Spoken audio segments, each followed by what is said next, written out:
Think back to 2010. The internet felt different.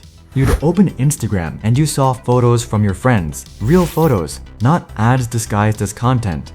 You'd open YouTube and the video played instantly. No interruptions, no unskippable 30-second timers, no buy now buttons blocking your screen. It was a digital playground built for you. But today, that playground has become a fortress. Every corner you turn, someone is trying to sell you something you don't need, with money you don't have. Your favorite apps haven't just changed, they've been hijacked. This isn't just about annoying commercials. This is the story of how corporate greed slowly strangled the apps we loved until there was nothing left but the ads. Let's talk about the promise. When these apps first launched, they needed us. They were hungry for users, so they treated us like royalty. Instagram was a clean, square photo sanctuary. No reels, no shopping tabs, no suggested posts from accounts you don't follow, just a chronological feed. If your best friend posted a photo of their lunch at 2 p.m., you saw it at 2:01 p.m. Simple. YouTube was the Wild West of creativity. Broadcast yourself wasn't just a slogan, it was a reality. You could fall down a rabbit hole for 3 hours without a single mid-roll ad, breaking the immersion. And Spotify? Spotify.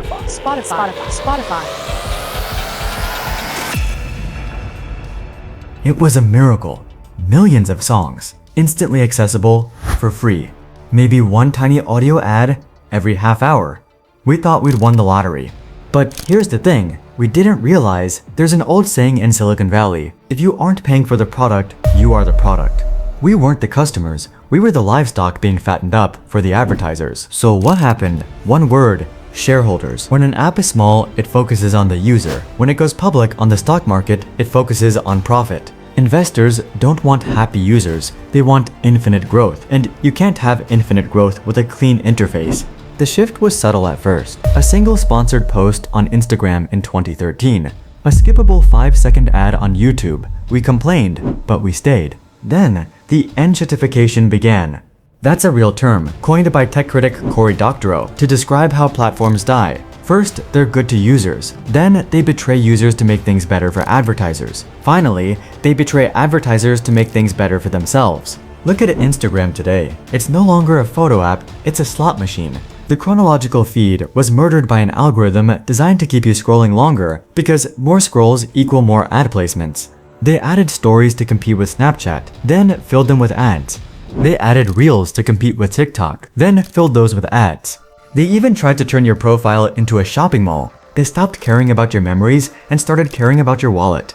YouTube, they went from partner to parasite. They realized that if they could make the free experience painful enough, you'd eventually pay for relief. So they added unskippable ads, then double unskippable ads, then mid-roll ads that interrupt every 4 minutes. And Spotify made the free tier so miserable, shuffling your carefully crafted playlists, limiting your skips, destroying the vibe every 2 songs, that paying $11 a month starts to feel like a bargain. This is where it gets dark. The ads didn't just get more frequent, they got smarter.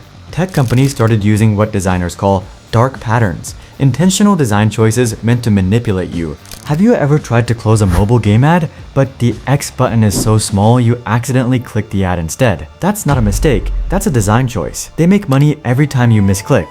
Or how about this? YouTube realized that if they annoyed you enough, you'd pay for the cure. They created the problem, unskippable double ads, mid-rolls every 3 minutes, and then sold you the solution, YouTube Premium for $14 a month. It's digital extortion. Spotify did the same. They made the free experience so painful, shuffling your songs, limiting your skips, interrupting the vibe every 2 minutes with the same Toyota commercial that you eventually break down and pay the monthly tax just to have your peace back. But here's the most disturbing part. These apps aren't just showing you ads, they're watching you to figure out which ads will break you. They track your location, your scroll speed, how long your thumb hovers over a certain image, how many times you replay a video. They analyze your voice, if you use voice search. They read your messages if you let them. They know you're hungry before you do. They know you're sad before you do. And they use that vulnerability to put a sponsored post right in front of your face at the exact moment you're most likely to click. This isn't advertising, this is surveillance capitalism. So what have we actually lost? It's more than just time. We've lost our attention spans. Studies show the average human attention span has dropped from 12 seconds in 2000 to 8 seconds today. That's less than a goldfish. We've lost the ability to browse without being manipulated. Every app is now designed like a casino, engineered to keep you hooked, keep you scrolling, keep you clicking. These apps have become bloated. They try to do everything: video, shopping, messaging, payments, just so you never have a reason to leave their ad-filled ecosystem. Facebook isn't just Facebook anymore. It's marketplace, dating, gaming, watch, groups, events, all designed to trap you inside their walled garden. And here's the cruel irony: the free internet we were promised is dead. In its place is a pay-to-play nightmare. If you want a clean experience, you have to pay a subscription for every single app you use. $5 here, $10 there. Suddenly, your free phone is costing you over $100 a month just to be usable. YouTube Premium, Spotify Premium, Instagram verification, Twitter Blue, LinkedIn Premium, Duolingo Plus. The list never ends. And even creators are suffering. On YouTube, many are forced to make their videos longer, often with filler content just to fit in more mid-roll ads, because the platform takes such a huge cut. The greed doesn't just hurt the viewer, it poisons the entire creative well. So, is there any hope? Some people are fighting back. We're seeing a rise in de-googling, people switching to privacy-focused browsers like Brave, using ad blockers, moving to decentralized platforms like Mastodon. But for most of us, these apps are too sticky. We can't leave because our friends are there, our work is there, our lives are there. But maybe the first step is just realizing that we're being played. Next time you see a suggested post from an account you don't follow, remember, that's not a suggestion, that's a sales pitch. Next time YouTube interrupts your video with a 30-second unskippable ad, remember, this is intentional pain, designed to make you pay. These apps don't love you, they're just waiting for you to click.